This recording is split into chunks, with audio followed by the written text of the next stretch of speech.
All right, Shalom. Let me start off by giving all praise to Yahweh Shemiel Shabbat Shemar Qadash, the honors to the apostles and the elders of Great Millstone, and peace and mercy to the house of David.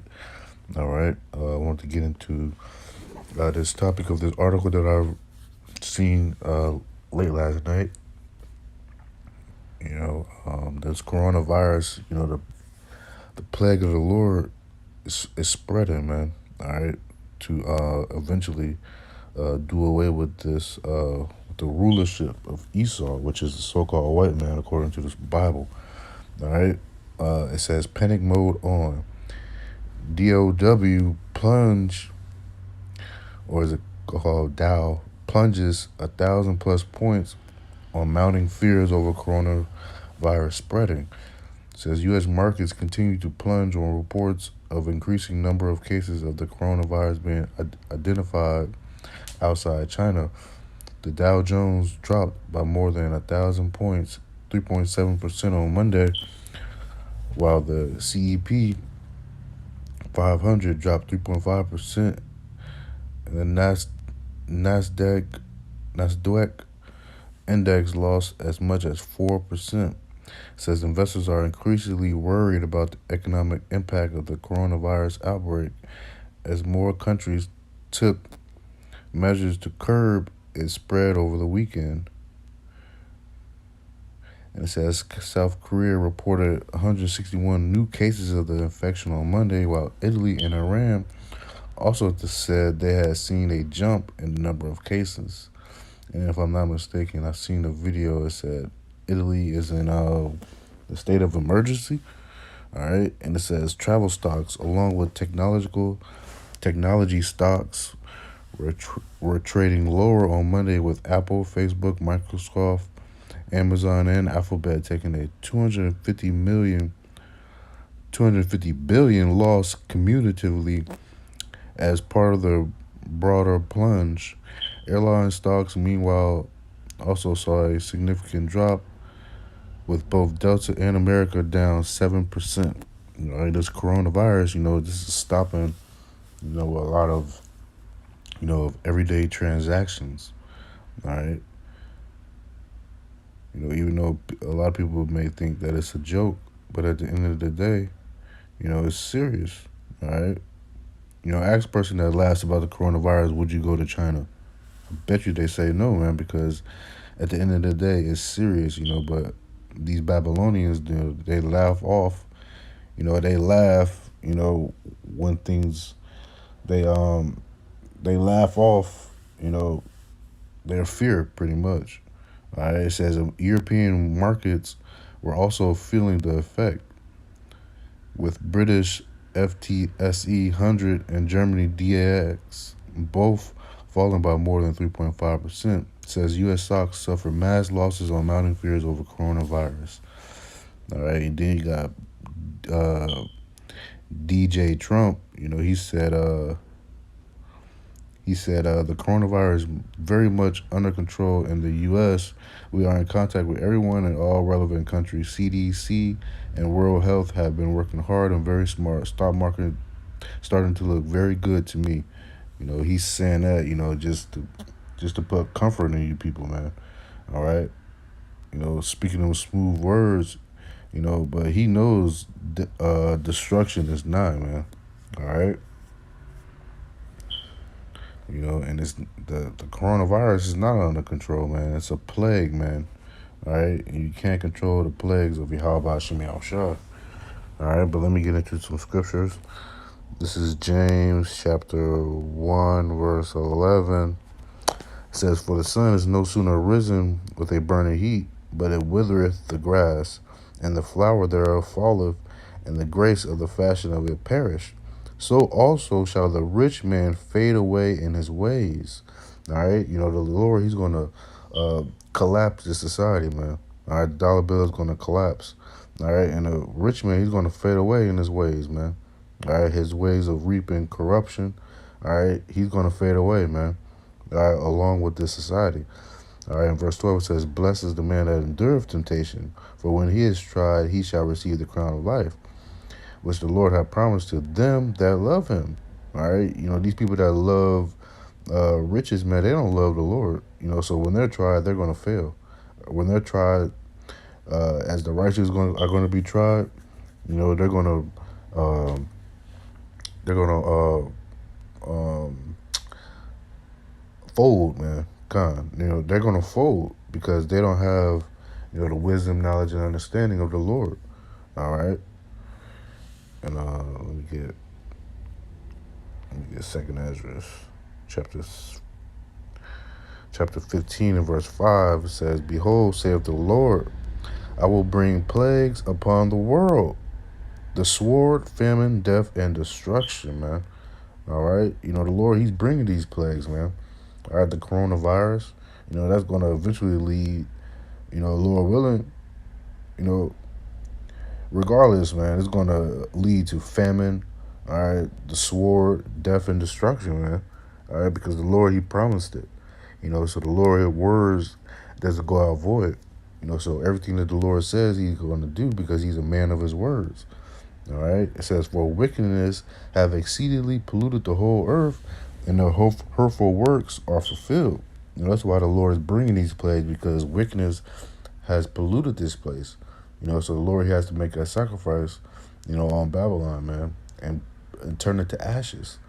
All right. It says, "Therefore, saith the Lord, I will hold my tongue no more as touching their wickedness, which they profanely commit."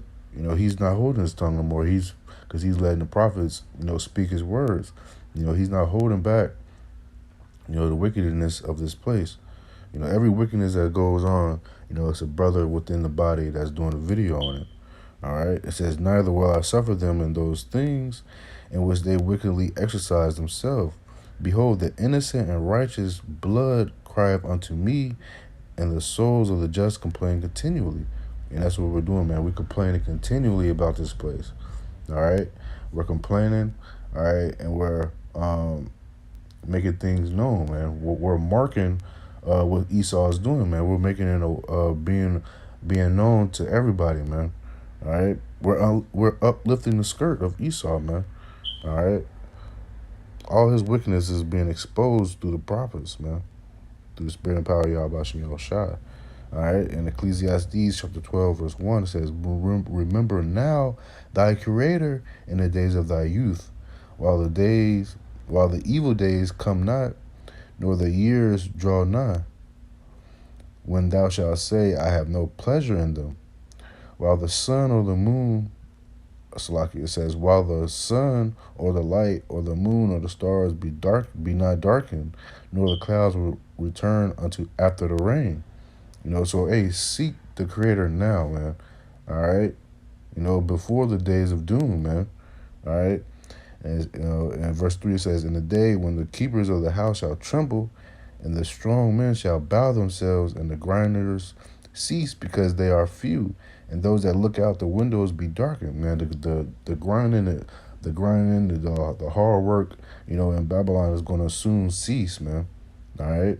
The keepers of the house, all right, the strong men, they're going to be crying bitterly, in these days, man. That's coming very nigh. All right. In verse 4 says, "And the doors shall be shut in the streets, and the sound of the grinding is low. And he shall rise up the voice of the bird, and all the daughters of music shall be brought low." And that's, you seeing that in China, man. Uh, you know, it says the door shall be shut in the street. It's silence out there in the streets, man. All right. There's no nobody walking in the streets of China. Really in the city of Wuhan, but all China, man. China's on lockdown because of coronavirus. All right, that plague from Yahweh Shemiel Shah. All right. But the grinding is going to cease, man. All right. You know, the Lord, He's putting these curses, upon Babylon, man, upon these heathens. Just like He put the curses upon us. Just Jeremiah chapter 44, verse 13 says, "For I will punish them that dwell in the land of Egypt, as I have punished Jerusalem by the sword, by famine, and by the pestilence." All right. The famine is soon to come, man. All right. Maybe even through this coronavirus, man. Either one way or another, either if it's through the coronavirus or not, the famine, you know, the sword, the pestilence, is all going to come to the land of Egypt, all right, which is modern day Babylon, man. All right, the house of bondage, for the so-called blacks, Mennonites, and Americans, which are the Israelites, according to the Bible. All right, and let me get this curse. Uh, these are the curses that's fallen upon our enemies. All right, Deuteronomy chapter 28, verse 16 says, "Cursed shalt thou be in the city, and cursed shalt thou be in the field." These crops, man. All right, these crops are they're getting destroyed by the pestilence. All right, if I'm not mistaken, locusts eating up crops being flooded. All right, that's the Lord, man. Cursed shall thou be in the city, cursed shall thou be in the field. Cursed shall be thy, verse 17, cursed shall be thy basket and thy store. These stores are going to have lack of food, already lack of food in Italy, if I'm not mistaken. All right. The store is wiped out. That famine. Cursed, verse 18, cursed shall be the fruit of thy body and the fruit of thy land, the increase of thy kind and the flocks of thy sheep. You know, that's the curses that's going on within the food industry, man. All right, with the money system, all this shit. The fruit of thy land, man, is decreasing, man. All right, and the Lord promised that, man. All right, Deuteronomy chapter 30, verse 7. And the Lord Yahweh thy God will put all these curses upon thy enemies and on them that hate thee, which persecuted thee. And thou shalt return and obey the voice of the Lord and do all his commandments which I command thee this day. And that's what's going on. You got the prophets, you got the elect waking up, obeying the voice of the Lord, and you got these curses coming upon our enemies as we speak. All right, and verse 9 says, "And the Lord thy God, Yahweh Ba'ashem Yahushua, will make thee plenteous in every work of thy hand, and the fruit of thy body, and the fruit of thy cattle, and the fruit of thy land for good. For the Lord Yahweh will again rejoice over thee for good, as he rejoiced over thy fathers." So Lord, he's slowly bringing us back, with the blessings, all right, and putting the curses on our enemies, as it's going to be in the kingdom. That's how the kingdom is nigh, all right, and the kingdom is within us, all right. The curses being flipped on our enemies, all right, and the blessings coming to us, man. All right, it says, "If thou shalt hearken unto the voice of the Lord Yahweh thy God, to keep his commandments and his statutes which are written in his book of the law, and if thou turn unto the Lord Yahweh thy God with all thy heart, with all thy soul, for this commandment which I command thee this day, it is not hidden from thee, neither is it far off. Is it not in heaven, that thou shouldest say, Who shall go up for us to heaven and bring it unto us, that we may hear it and do it? Neither is it beyond the sea, that thou shouldest say, Who shall go over the sea for us and bring it unto us, that we may hear it and do it? But the word is very nigh unto thee, in thy mouth and in thy heart, that thou mayest do it." The word is nigh, man, through the prophets, man. Right here on YouTube, all you gotta do is click on YouTube, primarily the apostles and the elders of Great Millstone, man. Type in GMS. You're gonna be fed the words of Yahweh Shem Yahushua. So the word is nigh unto you, Israelites, man. It's just whether your spirit can grasp it or not. All right, whether you want to take heed to it or not. All right, but the word is here, man. All right, the grinding is ceasing, man. All right, these curses are being flipped. All right, the rich man's ways is going to fade away, and it's slowly but surely fading away, man. All right, riches will not profit you in the day of wrath, man. All right, the Lord, he's flipping these curses on our enemies, man. Destroying the land of Egypt as he did before. All right, so I'm gonna close out with that. Give all praise to Yahweh Ba'ashem Yahushua, Ba'ashem Qadash. The honors to the apostles and the elders of Great Millstone. Peace and mercy to the house of David. To the next lesson, I say Shalom.